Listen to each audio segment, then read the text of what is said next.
Hello. In this video, I'm going to talk about how to get more interaction and engagement with your audience during live events using Remo. Now, the metric that really matters at a live event is not how many people logged in at the start, but what proportion of those people actually engaged with the content or interacted with each other and with the speaker during the live event. You want people to remember what you had to say. But statistically, they're going to forget about a half or a third, somewhere between that, of what you said within about 8 hours of you saying it. So you need to think in advance about what you're going to do to keep their attention.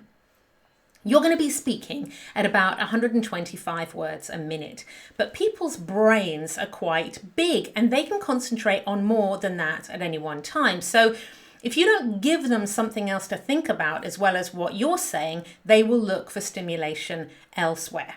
So in this video, I'm going to give you 3 tips for how to create more interaction and more engagement in your online presentations. Firstly, get the audience involved. Now, the easiest way to do this is to get people to raise their hands. Down the bottom of their screen, they'll have a little function that they can press that means they can raise their hands. So if you start off with something simple, like raise your hand if you're still in your pajamas watching this, raise their hands. Raise your hand, you may be showing a slide, maybe say, raise your hand if you've seen this slide before. So it's a simple way for people to start to interact, to understand that this is not going to be a passive experience for them. They're going to be asked to contribute. From there, you might ask a question that you want them to respond to in the chat, or you might encourage them to ask questions of you, or you might get them to get conversations going between themselves. Don't be worried if there's stuff going on in the chat. People can actually concentrate on you and on the chat, and far better that they do that than be distracted by something completely unconnected on another tab altogether. Secondly, interact with them. So take a moment to stop your presentation and have a little look at the chat and say, okay, let's just take a moment. I just want to see some of the things that you've been talking about in the chat. And then you can scroll through and have a little look and point out, oh, this is an interesting theme. This is something that comes up quite often. Or you can see that there are questions and you can say, oh, we've had a lovely question from so-and-so who wanted to ask me this.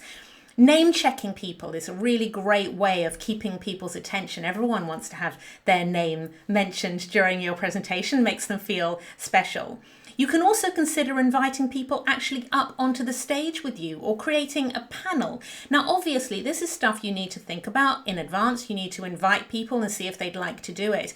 But shake things up a bit. We describe this as creating dynamics, and anything that keeps your audience on their toes, that messes with the format, takes them a little bit by surprise, is going to keep them engaged. And finally, speak the language of emotion, not fact.